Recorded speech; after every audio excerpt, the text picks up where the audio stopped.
கிஷோர், டேய் கிஷோர். அவன் இப்பதான் மண்டபத்துக்கு போறான். அப்படியா? ஆமா, நீ வரல? அங்கதான் வந்துகிட்டு இருக்கேன். சரி, ட்ரெஸ் மாத்திட்டு வா. இல்ல, எனக்கு அப்படி நைட் ஷிஃப்ட் இருக்கு. நான் நைட் ஷிஃப்ட் போனோம்.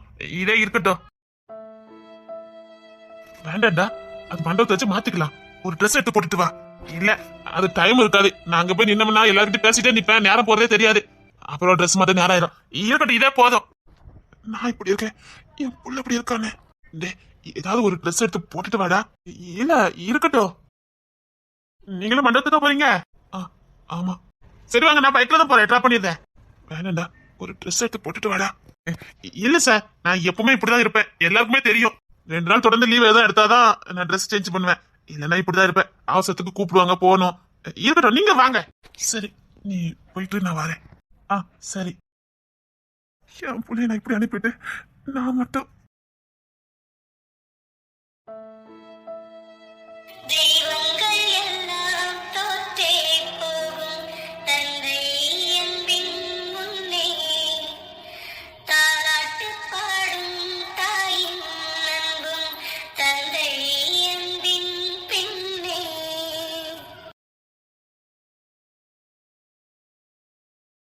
வீட்டுக்கு போயிட்டு இப்போ வந்ததுன்னு சொல்லிட்டு போனாங்க, இன்னும் காணோம். எங்காவது போயிட்டு வரதுக்குள்ள எனக்கு ரொம்ப கஷ்டமா போயிடுறேன். கிஷோர தானே பார்க்க போறேன்னு போனாங்க.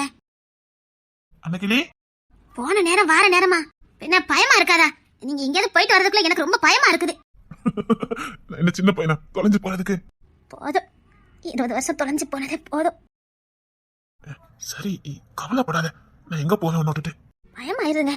எங்கேயாவது போயிட்டு. சரி சரி, நான் உன் நினைப்பாதானே போறேன். அதனால கொஞ்சம் கவனமா தான் போவேன். ஆமா, கொஞ்சம் தள்ளி நில்லுங்க. ஏன் நில்லுங்களே. ஆமா, போகும்போது டிப் டாப்பா போனீங்க. ஏன் இப்படி வந்திருக்கீங்க?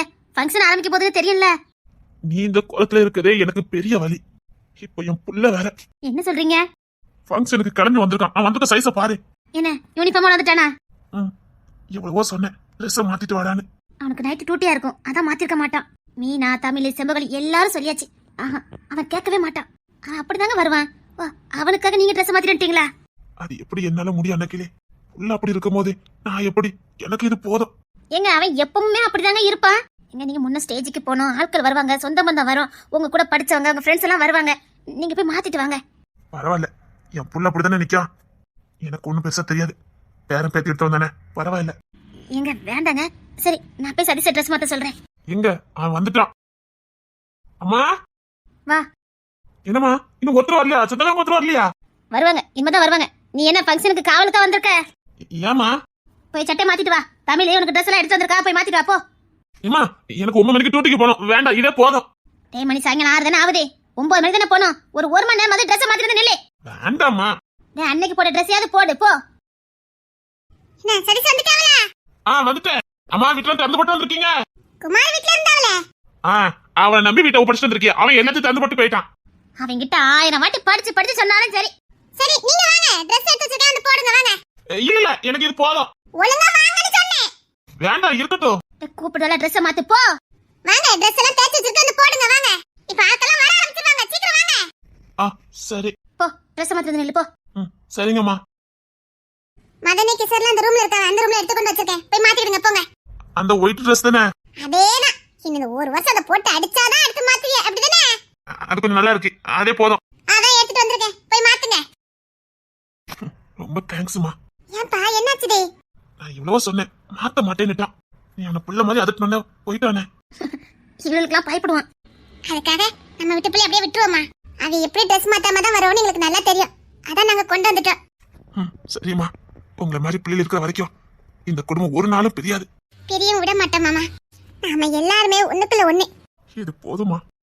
பிள்ளை அப்படி வந்திருக்கானே, நீங்களும் மாறி வந்துட்டீங்க. ஆமா. அப்பா அப்பாதான் இல்ல. பாருமா, அவன் இப்படி வந்திருக்கானே, இவங்களும் இப்படி வந்திருக்காங்க பாரு. அதான் அப்பா. பிள்ளைக்கு ஒண்ணு அப்பாவால தாங்க முடியுமா என்ன? பிள்ளைய அப்படி இருக்கும்போது நமக்கு என்ன நினைச்சிருக்கீங்க என்னப்பா? அவன் அந்த குளத்துல பார்த்தன தாங்க முடியலமா, அதான். இப்ப சதீஷ் மாத்திடுவாங்க, நீங்களும் மாத்துங்க மாமா. இல்லம்மா, இருக்கட்டும், எனக்கு இது நல்லதா இருக்கு.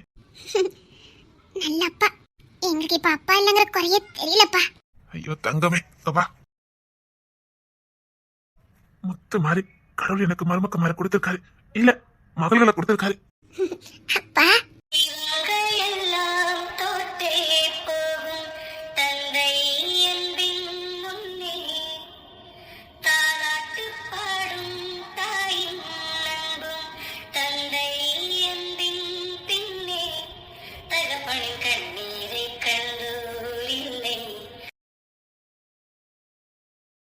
பா வாயா. நான் ரொம்ப சந்தோஷமா இருக்கேன்ப்பா. ஏயா? ஆண்களுக்கு உயிர் மேல பயம் அதிகமா? என்னங்க? அது அப்படி இல்ல, நம்ம இல்லாம இந்த உலகத்துல நம்ம பொண்டாட்டி பிள்ளைங்க என்ன பாடுபட்டுருமோங்கிற பயம். ஆனா சத்தியமா எனக்கு அந்த பயம் இல்ல. என்னையா பேச்சு பேசுற? உன் பிள்ளை குட்டியோட பேரம் பேத்தியெல்லாம் பார்த்து நீயும் தமிழும் ஒண்ணுக்குள்ள ஒன்னா கலந்துதாயா இருப்பீங்க. இவ என் உசுரு எனக்குள்ள கலந்துதான் இருப்பா. இல்லம்மா, என் அம்மா அப்பா செஞ்ச புண்ணியமோ என்னமோ தெரியல, அழகான குடும்பத்தை கடவுள் எனக்கு கொடுத்தாரு. உண்மையான பாசமும் அன்பு அக்கறை அந்த குடும்பத்துல கிடைக்கிறதுனால எதிர்காலத்தை நினைச்சு எனக்கு பயமே இல்லை. நான் இல்லட்ட கூட என் மனைவி பிள்ளைங்க சந்தோஷமாவும் பாதுகாப்பாவும் நிச்சயமா நிம்மதியாவும் இருப்பாங்கன்னு எனக்கு தெரியும். என்ன பேசிட்டு இருக்க? சந்தோஷத்தை சொல்றேம்மா. உண்மையா பாசம் கட்டுற அண்ணன் தம்பி அப்பா அப்பான்னு சுத்தி வரக்கு 11 பிள்ளைங்க இன்னும் வருவாங்க. அண்ணன் அண்ணன்னு வாய் நிறைய கூப்பிடுறதுக்கும் உரிமையோட அடிச்சு விளையாடுறதுக்கும் 4 தங்கச்சி. அதை தப்பான கண்ணோட்டத்துல பார்க்காத என் அண்ணன் தம்பி. என் புள்ள நல்லா இருந்தா போதும், அவன் நல்ல ஒரு குடும்பத்தை கூட வாழ்னு பெருந்தன்மையா என்னை விட்டு கொடுத்துட்டு தனியா வாழ்ந்துட்டு இருக்க என் அம்மா. இங்க எல்லாமே என் வாழ்க்கையில கிடைச்ச பொக்கிஷங்கள். பெத்த புள்ள வளர்த்த புள்ள ரெண்டுக்கு எந்த வித்தியாசமும் காட்டாத அம்மா. என்னடா பேச்சு பேசுற? எனக்கு அப்படி பார்க்க தெரியாது. என்ன பொறுத்த வரைக்கும் பெத்த பிள்ளையும் வளர்த்த பிள்ளையும் ஒண்ணுதான், புள்ளதான். அதனால தானம்மா நாங்க சுதந்திரமா இந்த வீட்டுல இருக்க முடியுது. நீங்க அந்த பாகுபாடு பார்க்காதனால தானே நாங்களும் உரிமையோட இங்க இருக்க முடியுது. ஏன்னு ரொம்ப ஃபீல் பண்ணி பேசுற? சந்தோஷம்டா. வெளியில 4 குடும்பத்தை பார்க்கும் போதுதான் நம்ம எவ்வளவு அழகான வாழ்க்கை வாழ்ந்துட்டு இருக்கோம்னு புரியுது. உண்மைதான்.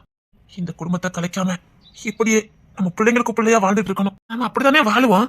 நம்ம தலைமுறையா இதே மாதிரிதான் வாழ்ந்துட்டு இருப்போம். எனக்கு நம்பிக்கை இருக்குண்ணே. இந்த குடும்பத்தை நான் ஒரு நாளும் கலைய விட மாட்டேன். இது போதும்டா. என்னண்ணே இதுக்கு போய் வருத்தப்பட்டு இருக்க? இந்த சந்தோஷமான வாழ்க்கைய நான் மட்டும் வாழ்ந்தா போதாதா, நம்ம பிள்ளைங்களும் வாழணும். அவங்களுக்கு வாழ கத்து கொடுக்கணும்டா. காத்து கொண்டோம் இந்த குடும்பம் நம்மளோட முடிஞ்சிடக்கூடாதுடா. உண்மைதான், இந்த குடும்பம் இதோட முடிஞ்சிடக்கூடாது. முடியவே முடியாது. நான் சொல்றேன், இது தலைமுறையா அன்னக்கிளி குடும்பங்கிற பேரோட வாழ்ந்துகிட்டு தான் இருக்கும். அதே நம்ம வாழ்ற வாழ்க்கையில தான் இருக்குது. நாம இன்னும் பாதி கிணறு கூட தாண்டல. நீங்க இன்னும் முதல் தலைமுறையே பார்க்கல. என்னெல்லாமோ நடக்கலாம், நம்ம எதிர்பார்க்காதது பல திருப்பங்களோட என்னெல்லாமோ நடக்கலாம். ஆனா எல்லாத்தையும் எதிர்கொள்ளதுக்கு நீங்க எல்லாரும் ஒன்னா ஒற்றுமையா இருக்கணும். நான் அஸ்திபாரம் போட்டுட்டேன், கட்டி முடிக்க வேண்டியது நீங்க தான். ஆமா, சத்தியமா இந்த குடும்பத்தை நல்லபடியா கட்டி காப்போமா? அது உங்க கையில தான் இருக்குது. அண்ணன் தம்பி நீங்க 5 பேரும் ஒன்னா ஒற்றுமையா இதே மாதிரி ஒன்னா இருக்கணும். சத்தியமா இருப்போமா? இனிதான் வெளியில இருந்து மனுஷன் கல்லறிவான். இது வரைக்கும் நீங்க வாழ்றது பெருசுல, இனி நீங்க வாழ போறதா முக்கியம். கல்லறி விழும், எல்லாத்தையும் சமாளிக்கிறதுக்கு நீங்க ரெடியா இருக்கணும். நிஜமாமா? நான் உங்ககிட்ட கேக்குறது ஒண்ணுதான். இதே ஒற்றுமையோட கடைசி வரைக்கும் நீங்க வாழணும். நம்மள மாதிரியே நம்ம பிள்ளைங்க இருப்பாங்கன்னு எதிர்பார்க்க முடியாது. ஆனா அவங்களும் ஒன்னா இருக்கிறதுக்கு என்ன பண்ணணுமோ அத்தனை நீங்க பண்ணணும். ஒன்னே பிச்சுக்கிட்டு போறதுக்கு நிக்கும். வெளி உலகத்தை வாழ்ந்து பார்க்கலாம்னு தோணும். ஆனா நீங்க விட்டுற கூடாது. அவங்க எங்க போனாலும் அவங்க பிடி உங்க கையில இருந்துகிட்டே இருக்கணும். இத சொல்லதுக்கு நான் எப்பவும் உங்க கூட இருக்க மாட்டேன்.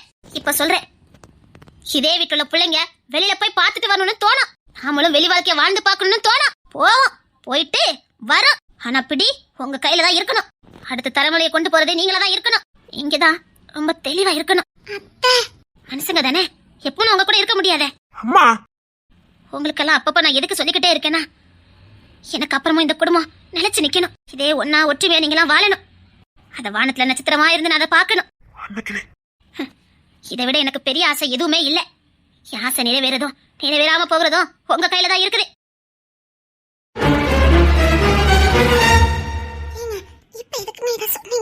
எனக்கு தோணுச்சு தமிழே, எனக்கு எதுவுமே தோணாது.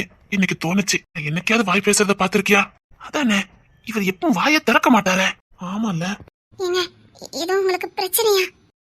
இல்லையே, அப்பெல்லாம் எதுவும் இல்லையே. என்ன எதுனாலும் எங்க கிட்ட சொல்லிருனே, எங்களுக்கு கஷ்டத்தை கொடுத்துறாதுன்னு. நீ என் தம்பிடா, அப்பெல்லாம் எதுவும் இல்ல, இருக்கவும் கூடாதுன்னு.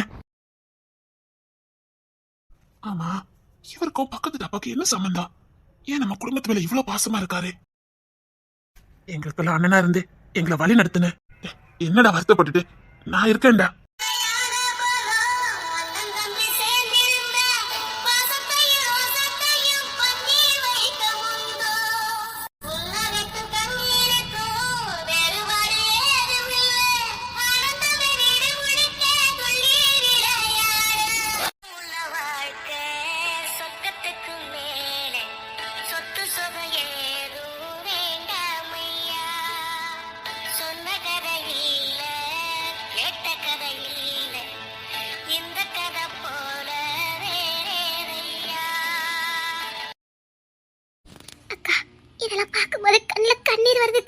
எங்கேயோ பிறந்து நம்ம எங்கேயோ வளர்ந்து இன்னைக்கு அண்ணன் தம்பியா ஒன்னா உருவாகிருக்கோம். நாம இன்னைக்கு இவ்வளவு சந்தோஷமா இருக்கேன்னா அதுக்கு முழுக்க காரணம் நாம கெட்டவங்க தான், நம்ம மனைவி தான். அவங்க ஒருத்தருக்கு ஒருத்தர் ஒற்றுமையா அனுநியமா இல்லாம இருந்தா நாம இன்னைக்கு இருக்கிறது தெரியாம போயிருப்போமே.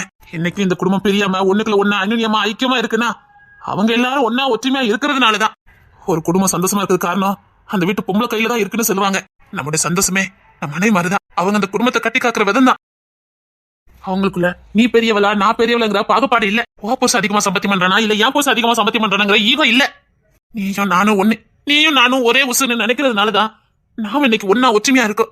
நாம இன்னைக்கு சந்தோஷமா இருக்குன்னா அதுக்கு நம்ம மனைவிதான் காரணம். உண்மைதான், 100க்கு 100 உண்மைதான். அவங்க எல்லாம் ஒன்னா ஒற்றுமையா இருக்கிறதுனாலதான் நம்ம குடும்பம் ஒன்னா ஒற்றுமையா இருக்குது. ஒரு பழமொழி சொல்லுவாங்கண்ணே, புத்தியில பொண்ணு வீட்டை கட்டுவா, புத்தி இல்லாதவா அந்த வீட்டையே தரமட்டமா ஆக்கிடுவானே. உண்மைதானே, நம்ம வீட்டை கட்டி காக்குது நம்ம வீட்டு பெண் தெய்வங்கள் தானே. அவங்களா இல்லைன்னா இன்னைக்கு நம்ம காட்டுக்குள்ள தேசையில இருந்துருப்போம்ல. ஆனா ஒண்ணு, இனி நம்ம குடும்பத்துக்குள்ள எந்த ஒரு குழப்பமோ எதுவும் வந்துடக்கூடாது. அதுல நம்ம எல்லாரும் தெளிவா இருக்கணும். குமாரு முழுசா நம்மள நம்புறான். இப்போ பாரு, நம்மளெல்லாம் விட்டு அவன் பாட்டுல உழைச்சுக்கிட்டு தான் இருப்பான். அவன் உழைக்கிறது என்னைக்கு கணக்கு பார்க்கல. இந்த குடும்பம் இதே மாதிரி எப்பவும் இருக்கணும். அதெல்லாம் சரிதான்.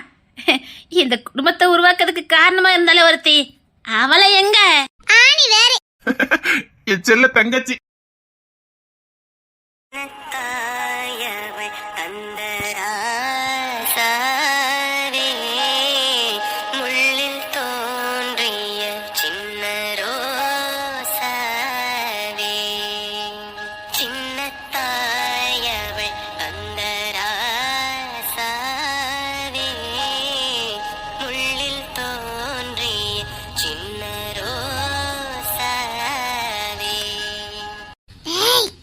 உள்ள போயிருக்கான் வந்து இதுல இருக்கத படிச்சான்னு வச்சிக்க, அவ்வளவுதான். ஏதாவது பண்ணுக்கா. ஏய் எருவ மாட்ட பேல, அவன் உள்ள போயிருக்கான்னு சொல்லிக்கிட்டு இருக்க, ஏதாவது பண்ணுங்க. வா ஒளிஞ்சுக்கு வா. நீயே சொந்துட்டியாக்கா? போதும் நிப்பாட்டு, முடியல. டேய் காலையில இருந்து நாய் ஓட்டம் பேய் ஓட்டமா ஓடிக்கிட்டு இருக்க. இங்க பாரு மோனே, என்னைக்கு நீ என்கிட்ட வந்து சேர்ந்தியா அன்னையில இருந்தே எனக்கு ஒன்னே மாதிரி நாய் ஓட்டம் பேய் ஓட்டமா ஆயி போச்சு. டேய் நீ துட்ட வாங்கிட்டு ஓடுத, நான் உங்களை வெட்டியா ஓடிக்கிட்டு இருக்கேன்டா. என் சம்பாத்தியமே உனக்கு தானக்கா, என்னக்கா இப்படி சொல்லிவிட்ட? செட்டிமண்டாலே தாக்கிடுவானே. போ ஒளிஞ்சிக்க, வந்துட்டு போன அப்புறம் எடுத்துக்கலாம். படிச்சுட்டாமண்ணா? இப்ப படிக்க மாட்டான், போ. எல்லாம் தெரிஞ்சு வச்சிருக்கா. போடா. வந்துட்டான்டா. இரண்டு வரிகளில் திருக்குறள் இருந்திட காரணம் இருக்கிறதே. கணவன் ஒருவரி மனைவி ஒருவரி அர்த்தம் கிடைக்கிறதே. யார் பேர் எந்த எண்ணங்கள் வேண்டாம், சிந்தித்து பாருங்களே. சரிசமமாய் உள்ள தூண்களில் தானே நிற்கும் கோபுரங்கள். அக்கா எப்படிக்கா கரெக்டா அவன் திருப்பி பார்க்க மாட்டான்னு சொன்னீங்க? எனக்கு அவனை பத்தி நல்லா தெரியும்டா. அவன் கண்ட நேரத்துலலாம் அதை தூக்க மாட்டான். அவனுக்கு ஸ்பெஷல் டைம் இருக்கு, அதுலதான் அதை ஓபன் பண்ணி பாப்பான். சரிக்கா சீக்கிரமா இதை எடுத்து ஓடிடுவோம். இதுக்கப்புறம் நமக்கு இங்க என்ன வேலை? தூக்குடா. அட எடுப்பட்ட பையல, இவன் என்ன போவலையாங்க? ஐயோ இவன் வேற. அக்கா இதுக்கு அவனை திட்டாதுக்கா, அவன் என் தம்பியா இருக்கிறதுக்கு வாய்ப்பு இருக்குக்கா. ஆனா அவங்க 3 பேர்ட்டையும் வந்துட்டு நான் படுத்த பாடு இருக்கு பாரு. டேய் அது எப்படிடா அண்ணன் தம்பி 3 பேர்ட்டையும் நான் மாட்டிக்கிட்டு முழிக்கிறேன்? அக்கா ஒருவேளை என் தம்பியா இருப்பானாக்கா? 100% வாய்ப்பு இருக்குடா. எப்படிக்கா சொல்ற? நீங்க 3 பேரும் ஒண்ணு போல என்ன படுத்துற பாட்ட வச்சுதான் நான் கண்டுபிடிச்சேன். ஒருத்துக்கொத்து சலிச்சவும் இல்லல, 3 பேரும் ஒண்ணு போல என்ன பாடுபடுத்துறிய? பொண்ணு அவன் டைரி எங்க வைக்க மாட்டானே, எதுக்கு வச்சுட்டு போயிருக்கான்? இதுல வைக்கவே மாட்டான். அப்ப யாரும் அங்க இருக்காங்க. கண்டுபிடிச்சிட்டான்க்கா. உனக்கும் பொண்ணு திரைக்கும் தம்பியாச்சே, கண்டுபிடிக்காம இருப்பானா? அதெல்லாம் கண்டுபிடிச்சிருப்பான். பொண்ணுத்தர பொண்ணுத்தர அட பாவி பையல. அக்கா அக்கா இன்னே வாரே. நீ என்னக்கா உள்ள பண்ணிக்கிட்டு இருக்க? டேய் பொண்ணு திரை போய்டானான்னு பாருடா. அவனை நான் கூப்பிட்டுட்டேனே. அவனை போ சொல்லல. பொண்ணுத்தர நீ போயிட்டு நான் வந்துட்டு இருக்கேன். சரிடா நான் போயிட்டு இருக்கேன்னு வந்துரு. நீ போயிட்டு நான் வந்துடுறேன். அக்கா அவன் போயிட்டான், வெளியில வாங்க. யாரு ஒண்ணு? அவன் போயிருக்க மாட்டான், சந்தேகப்பட்டு நிப்பா. வாசல் பெட்டி பார்த்துட்டு வா. எப்படிக்கா? அத சொல்றவளட நீங்க 3 பேரும் ஒண்ணு தானே சொல்றதமல்ல. சரிங்கக்கா இருங்க, நான் போய் பார்த்துட்டு வரேன். டேய் நீ எங்க நிக்கிற? அவன் நிக்கிது இருக்கட்டும், முதல்ல அந்த டைரி எடு. ஏன்க்கா என்ன? டேய் அதுல ஏதோ கிறுக்கி வச்சுட்டு போயிருக்கா, எடுடா. அவளுக்கு வேலையே இதாம போச்சு. உனக்கு தெரியல, அவளுக்கு தெரிய மாட்டேங்குது. அறவேக்காடு அறவேக்காடு.